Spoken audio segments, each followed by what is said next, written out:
Hello, friends. James Stevenson back with another edition of James's Gems of the Week. Loki is on assignment in Madagascar.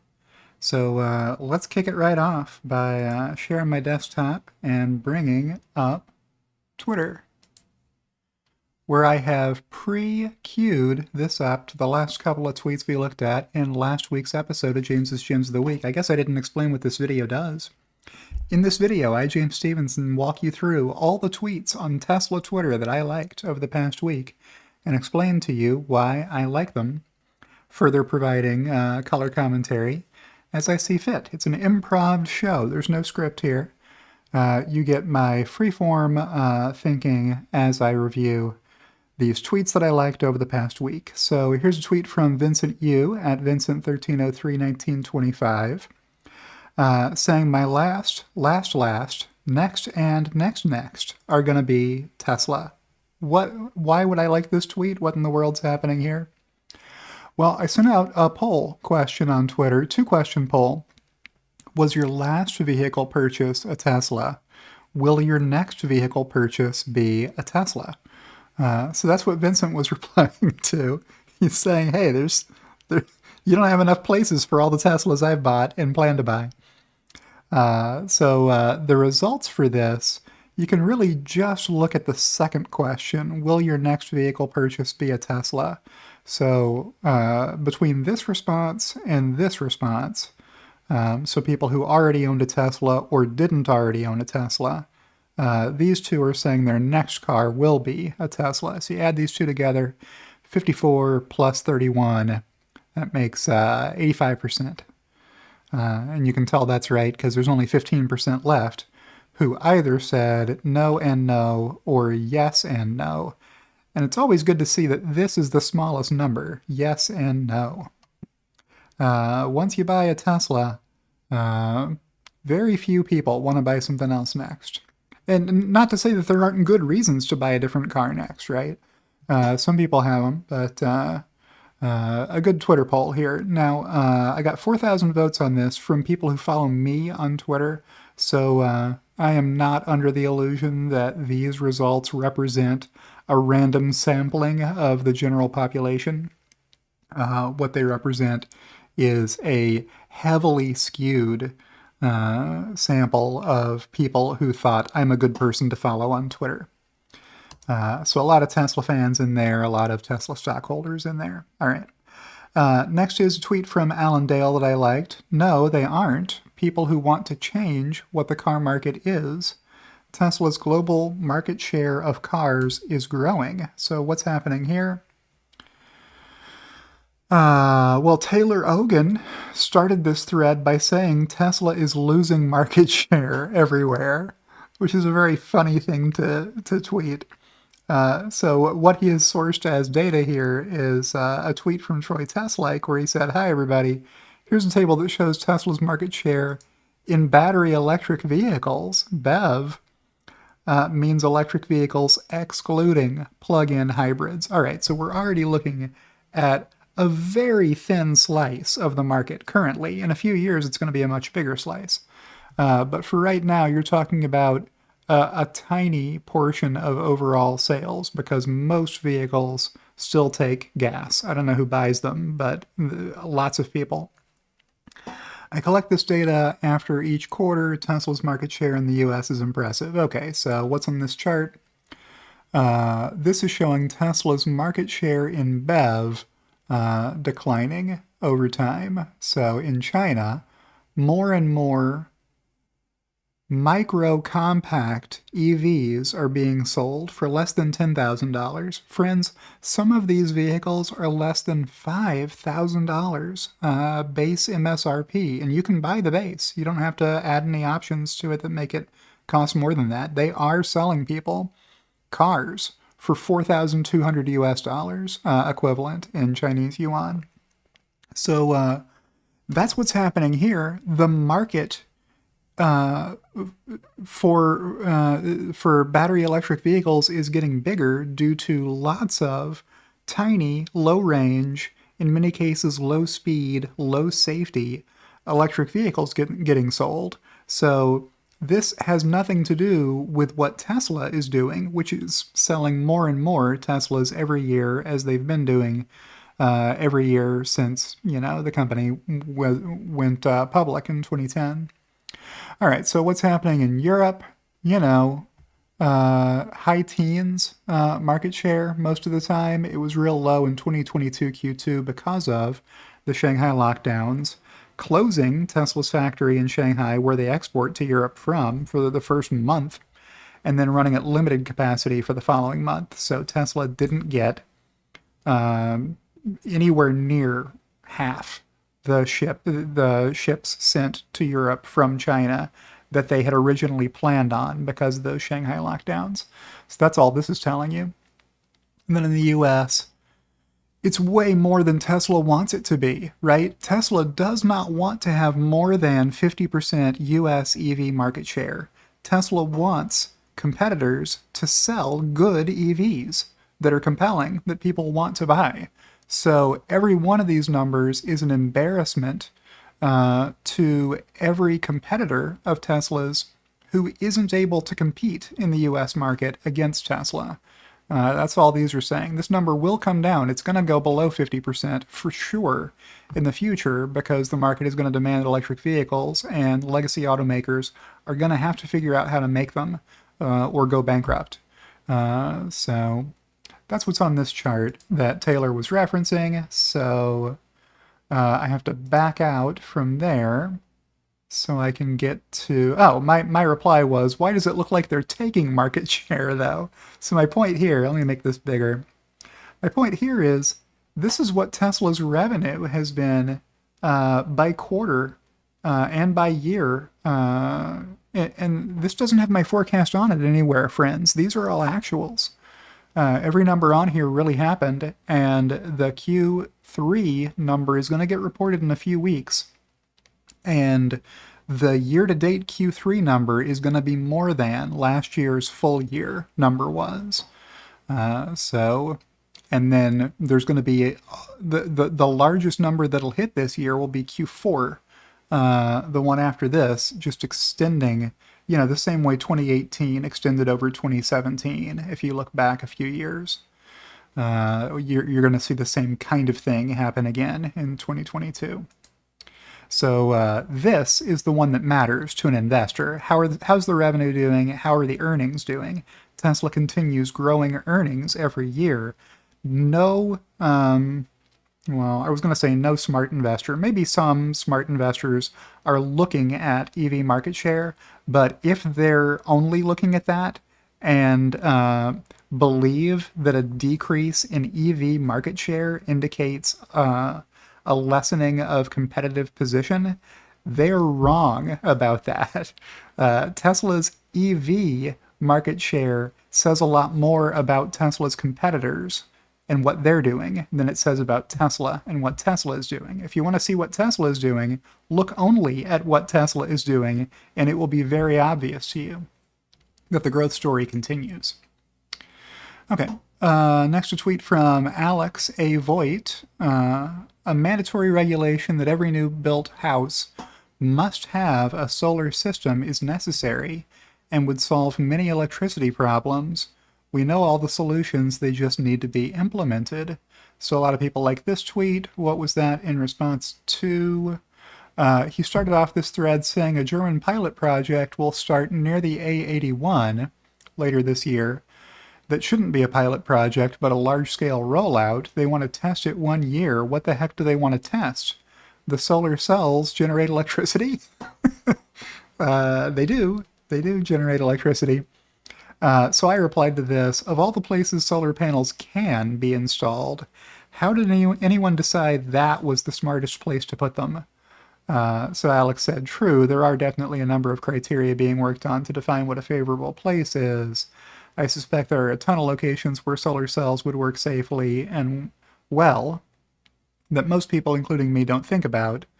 I said it's not as though rooftop solar is already ubiquitous but insufficient. Maybe start by putting them on the roof everywhere that uses electricity and then see what's left to solve for. So that's what he was replying to that I liked. And my point there is, hey, bad things can happen if you're going to install solar over an interstate highway. You're going to need to figure out what you're going to do about traffic accidents, right? Pileups happen sometimes, and they would damage the solar here, when they would not damage the solar if you just put it right here in this green field right next to the interstate. Or in the US, we have a median in the highway. You could put the solar in the median, and there would be less risk of colliding with all these columns.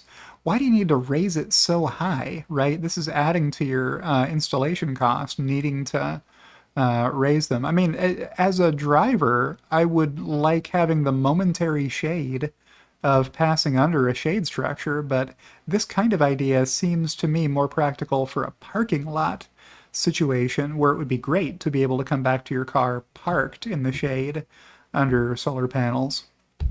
So yeah, parking lots, this idea, definitely traffic moving at a much slower speed, less risk there. Less risk if you need to do maintenance on it, that you're going to inconvenience traffic by doing that.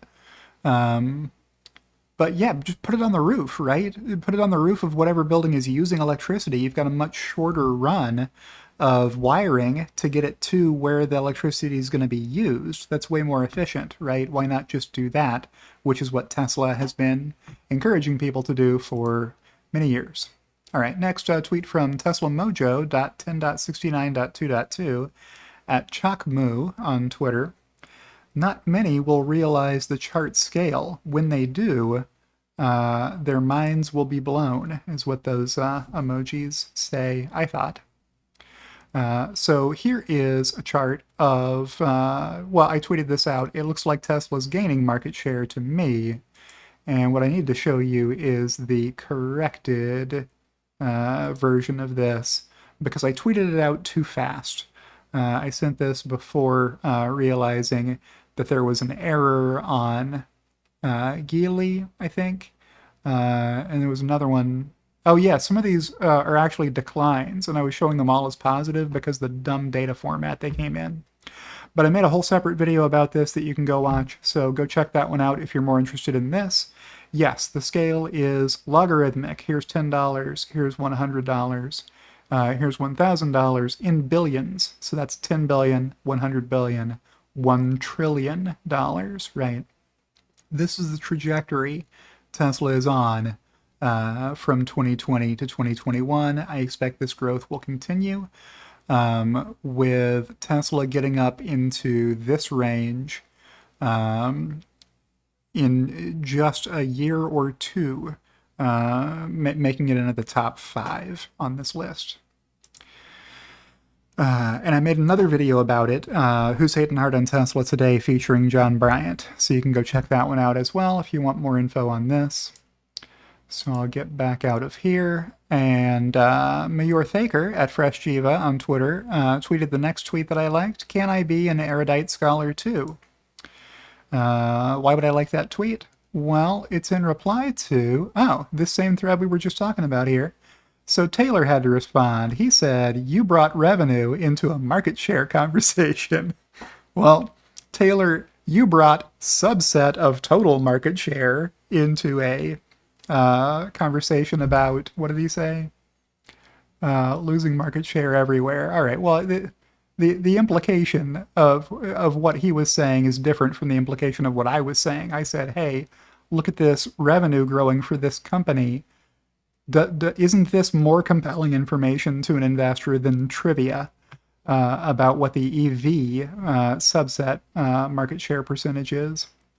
So I said, some might argue that money spent is a truer indicator of the market for new cars than unit sales are, particularly when they're distorted by a lot of volume at a very low rate in the case of those micro cars that I mentioned earlier, right? You've got hundreds of thousands, if not millions, of those microcars being sold in China, and you can buy 11 GM SAIC Wuling Minis for the price of one Tesla Model S. Those are not comparable vehicles in any way. So I said the bank will not let you deposit units or percentages in the bank. Only dollars. Banks only take dollars. So to ground yourself in metrics that matter, look at dollars. Dollars are what you can spend, not units or percentages. Grant Belden, at Grant Belden on Twitter, replied, "A chart of revenue figures for a single company does nothing to indicate share." Taylor Ogan replied, "Hey, a man's got to sell his Patreon, and the gullible only pay when he shows charts where Tesla goes up." I'm in the fortunate position that I don't even need to forecast any numbers to show charts that go up, because Tesla's numbers do go up. If I only chart actuals, as we just saw, they go up. I mean, it's in this thread. You don't have to go digging to find that chart. It's right up a couple of tweets. So I replied, "Could either of you erudite scholars of the automotive industry point me to a competitor that has grown its revenue by more over the past 5 years than Tesla has? I wouldn't want to gull anyone into thinking Tesla has grown by the most if a competitor has grown by more." Well, we just saw that chart where Tesla is growing by more than all the other automakers, but you didn't need to have seen that chart to know that. All you needed to know is this is what Tesla's revenue growth is doing. And then Grant asks, what did he say? "A chart of revenue figures for a single company does nothing to indicate share." True enough, on its own. This is a true statement. But in the context of seeing this chart, in order for Tesla to not be gaining market share, others would have to be growing by more than this. How likely do we believe the average other company is growing revenue faster than this? They are not. Just think a little bit about the data first. Think about what market share means. Revenue market share for Tesla is growing rapidly. I have a chart here I can show you. Handy. I just made the John Bryant Who's Hating Hard on Tesla Today video, so I have it right here. So here's what Tesla's revenue market share was. 27 out of 1604. Let's just do that math really fast. All right, so 3% market share here. What was it the following year, 2021? Let's compare. Oh, sorry, I did the math wrong. I pointed to the wrong cell in my haste to make spreadsheets while I was talking to you. All right, so 2% to 3%, 1.7 to 2.8. All right. Well, I'm going to really be in trouble now, because I'm going to drop in a forecast here, not there, here, for what it's going to be this year. I think the full year 2022, Tesla's automotive revenue is going to be almost $80 billion. So I'm going to have to format that the same way as this. 79.9, and then here I'm going to have to come up with an assumption. Let's say the market grows revenue by 3% to 1749 next year. Tesla's revenue market share is going to grow again from 1.7 to 2.8 to 4.6, right? This is what I'm talking about. What matters to an investor? Earnings matter to an investor, right? So not only does Tesla grow its revenue and increase its revenue share, its earnings share grows by more than that. Thought I had one of those here. Oh, it's another spreadsheet that I have. It's actually here. I did this and then I forgot that I had it. Oh, here it is. It's on my other screen. I'm going to drag this over. I really do freestyle these. So I made another chart where I talked about EV, another video about EV market share that you can go check out. But here's exactly the same stuff we were just looking at. You know, 1.4, 2.1, 3.2. In this case, we're looking at everyone else combined in the market and not just the top 20 automakers. And using some different assumptions that I just plugged in here. I'm not promising all these numbers are accurate. But if you replaced all of these numbers with accurate numbers, all of the relationships here would remain true. The concepts illustrated by this table are still true after replacing these numbers with whatever the real numbers are. So if you believe Tesla's revenue grew from 2020 to 2021 from 1.4 to 2.1, and that this year they will grow again to 3.2, take a look at the earnings, though. Tesla's earnings per vehicle are growing by so much more.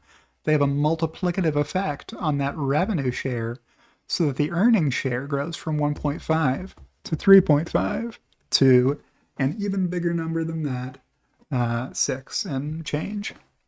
At these assumptions. That's what I'm trying to point out. I made this whole video for the benefit of Grant Belden, actually. But the rest of you get to watch it and benefit from it as well, if you would like. So that's why I like that tweet, and I'll keep moving. Troy Teslike tweeted, I found a version of it here for people who want to use Google Translate. A version of what? News from Giga Shanghai expecting 80 to 90,000, and the main reason why wait time is now 1 to 4 weeks, or 1 to 8 weeks, because there are lots of scalpers who booked earlier to resell at large profits. Now these scalpers' delayed delivery is quite serious. All right, I need to end part 1 of James's Gems of the Week right here. So I'm going to click the outro button, and we'll pick up right here in part 2. I'll see you in part 2 of James's Gems of the Week.